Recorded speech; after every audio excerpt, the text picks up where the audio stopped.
Hello friends, कैसे हैं आप सब? बढ़िया। चलिए देखते हैं मैथ्स का एक ज़बरदस्त सवाल, और इस सवाल को हम सॉल्व करेंगे शॉर्टकट ट्रिक से। क्वेश्चन है, यदि ए स्क्वायर बी स्क्वायर सी स्क्वायर समांतर श्रेणी में है तो वन अपॉन बी प्लस सी, वन अपॉन सी प्लस ए, वन अपॉन ए प्लस बी किस श्रेणी में होंगे? सवाल बहुत सिंपल है दोस्तों।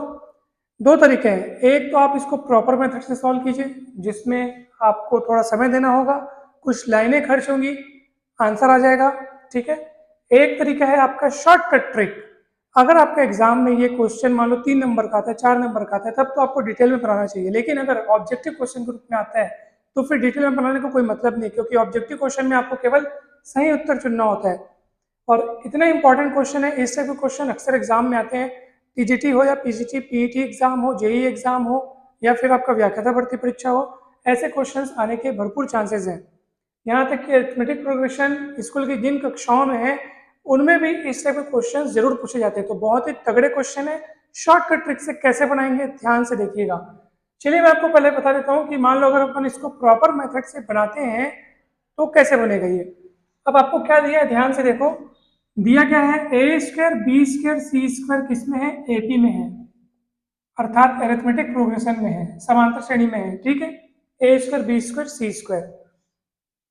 अब आपको पता होगा कि अगर दिए हुए पद समांतर श्रेणी में है, अगर आप प्रत्येक पद में कुछ कॉमन राशि जोड़ देते हैं, तब भी वो नए पद जो तैयार होंगे वो भी समांतर श्रेणी में ही बने रहेंगे।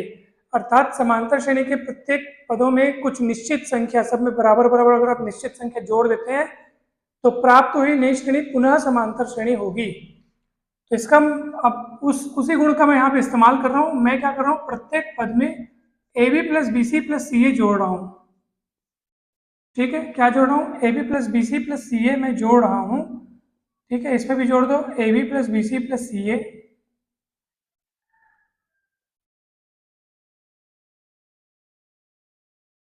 और ये जो अब चीज मिलेंगे वो भी एपी में होंगे, क्योंकि मैं तीनों में कॉमन राशि जोड़ा हूँ। ठीक है। अब आप बोलोगे सर ये दिमाग कैसे लगा, आपको कैसे पता चला यही जोड़ना है करके? क्योंकि देखो, जो दिया है और जो सिद्ध करना है वो आपके माइंड में होना चाहिए।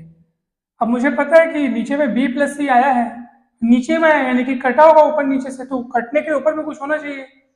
अब ऊपर में गुणनखंड कैसे तैयार होंगे, ध्यान से देखो। यहाँ से ए और ए कॉमन निकल रहा है, ए प्लस बी, ब्रैकेट को ओपन कर दो सीधा। ठीक है, ए प्लस बी। यहाँ से आप देखो सी सी कॉमन निकल रहा है, ए प्लस बी।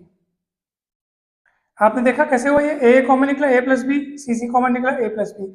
फिर आप देखो ए प्लस बी फिर कॉमन निकलेगा, तो अंदर बचेगा ए प्लस सी। तो मैं डायरेक्ट लिखता हूँ, इसको लिख सकता हूँ मैं ए प्लस बी, ए प्लस सी।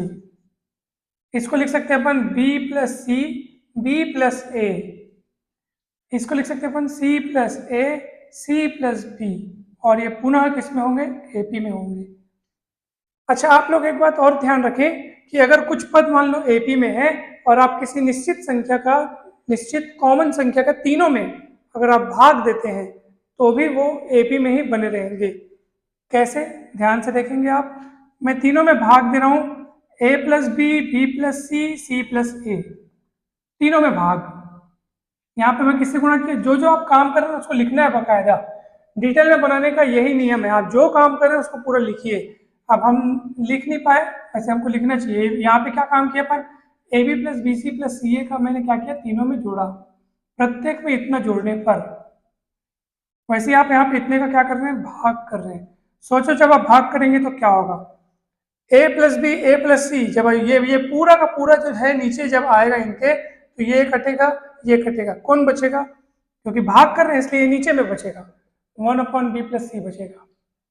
ऐसे यहाँ भाग करोगे तो बी प्लस सी कटेगा, सी प्लस ए। ठीक है, यहाँ पे बी प्लस, अच्छा सॉरी, ये तो b plus c b plus हो गया ना, b plus c b plus a होगा। देखो सरल तरीका मैं आपको बता रहा हूँ। जैसे यहाँ ए स्क्वायर है ना, ए स्क्वायर है तो समझ जाओ ए दोनों में फिक्स है, मतलब दोनों में कॉमन है, तो एक बार ए के साथ बी, एक बार ए के साथ सी। अब यहाँ पे क्या है, बी स्क्वायर है तो समझ जाओ बी बी दोनों में रहेगा, तो एक बार बी के साथ सी, बी के साथ ए। यहाँ पे सी स्क्वायर है ना, तो समझ जाओ सी सी दोनों में रहेगा, एक बार सी के साथ ए, एक बार सी के साथ बी। ये सरल तरीका। तो अगर आप यहाँ डिवाइड करते हो तो क्या क्या क्या कटेगा, आप देखो बी प्लस सी कटेगा, और बी प्लस ए यानी ए प्लस बी कटेगा, क्या बचेगा, सी प्लस ए। और वैसे ही वहां कौन बचेगा, कौन कटेगा, ए सी वाला कट जाएगा, यानी कि सी प्लस ए वाला, और सी बी प्लस सी वाला कट जाएगा, तो ए प्लस बी बचेगा। और एक इस पे होंगे, एपी में होंगे, तो सिद्ध हो गया, एपी में होंगे, ये सिद्ध हो गया, आपका ऑप्शन ए करेक्ट है। तो ये तो रहा डिटेल्ड यानी कि प्रॉपर मेथड। अब शॉर्टकट मेथड क्या है दोस्तों, ध्यान से सुनिए। शॉर्टकट मेथड ये है कि आपको जो प्रश्न में जो दिया है, क्या दिया है, ए स्क्वायर बी स्क्वायर सी स्क्वायर किसमें है, समांतर श्रेणी में है। तो आप अपने मन में ए स्क्वायर बी स्क्वायर सी स्क्वायर समांतर श्रेणी में रखते हुए कुछ अपने मन में उदाहरण सोचिए। ए बी सी का ऐसा मान सोचो जिनका वर्ग करने पर, बिकॉज यहाँ वर्ग दिया हुआ है, तो जिनके वर्ग करने पर वो समांतर श्रेणी में फिट हो जाए, ऐसा आपको दिमाग लगाना पड़ेगा। समांतर श्रेणी में फिट होने के लिए उनके बीच का गैप सेम होना चाहिए। तो देखो, जैसे मैं एक लेता हूं, एक का वर्ग एक होता है, ठीक है। उसके बाद थोड़ा दूर का सोचते हैं अपन, जैसे 5 का वर्ग लेता हूं तो 25, और 7 का वर्ग लेता हूं तो 49, ठीक है। ये 1 का वर्ग है, ये 5 का वर्ग है, ये 7 का वर्ग है, आप देख लो।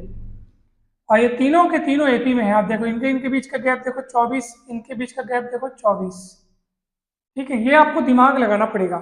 तो अब आप मुझे बताओ, ए की जगह कितना हो, देखो ये ए स्क्वायर बी स्क्वायर सी स्क्वायर, ए की जगह 1, बी की जगह 5, सी की जगह 7 आपने देखा। अब आप बोलोगे सर आपको कैसे पता चला कि 1 5 7 नहीं आएगा, तो चलो हमको नहीं पता चला, आप उदाहरण लेके देख सकते हो, 1 2 3 लेके देखो, क्या उनके वर्ग करने पर वो समांतर श्रेणी में आ रहे हैं क्या, खुद चेक कर लो। 1 का वर्ग 1, 2 का वर्ग 4, 3 का वर्ग कितना हो जाएगा, 9 हो जाएगा, नहीं आ रहा है, तो ऐसे आप ऑटोमेटिक आसानी से पता कर सकते हो। तो अब ये जो मान आए हैं ना, अब इन मानों को आप जिसके लिए सिद्ध करने को पूछा है, ये किस श्रेणी में होंगे, तो भैया ये मैं आपको एबीसी मान रख के देख लो भैया, और चेक कर लो किस श्रेणी में होंगे। जैसे 1 अपॉन क्या है, बी प्लस सी मतलब 5 7 12, सी प्लस ए मतलब 7 1 8, ए प्लस बी मतलब 5 1 6, आप खुद देख लो ये किस श्रेणी में है, घटा के देख लेना, सेम गैप मिलेगा, ये आपका एपी में है। इस एपी में कैसे पता चला, दूसरे में से पहला घटाओ चाहे तीसरे में से दूसरा घटाओ, आपको सेम गैप मिलना चाहिए, एपी में है, तो यहां से भी आपका आंसर आ गया एपी में है करके। तो कई तरीके हैं सवाल को बनाने के, शॉर्टकट ट्रिक भी अपने दिमाग में हमेशा रखना चाहिए ताकि हम सवाल को जल्दी बना सकें। तो वीडियो अच्छा लगे तो जरूर लाइक करें दोस्तों, चैनल को सब्सक्राइब कर वीडियो को शेयर करें। आप सभी का बहुत बहुत धन्यवाद। आप चैनल पर जाकर के अनेक प्लेलिस्ट में विभिन्न वीडियोस देखिए। अगर आप ऐसे ही एक से बढ़कर एक ट्रिक्स देखना चाहते हैं मैथ्स में, सभी कॉम्पिटिटिव एग्जाम्स के लिए, सारे टॉपिक्स के लिए, जो बेस्ट अप्रोच जो होगा सवाल को हल करने का, वो हम आपको बताएंगे। तो जरूर जुड़े रहिए। मैथ्स को बेसिक से एडवांस तक बहुत अच्छे तरीके से समझने के लिए आपको ये चैनल बहुत हेल्प करेगा। फिजिक्स के भी बहुत सारे वीडियोस आपको चैनल पर मिलेंगे, जरूर जाइए, जरूर देखिए, लाइक कीजिए, सब्सक्राइब करें और दोस्तों के साथ शेयर करें। आप सभी को बहुत बहुत धन्यवाद। Thank you so much.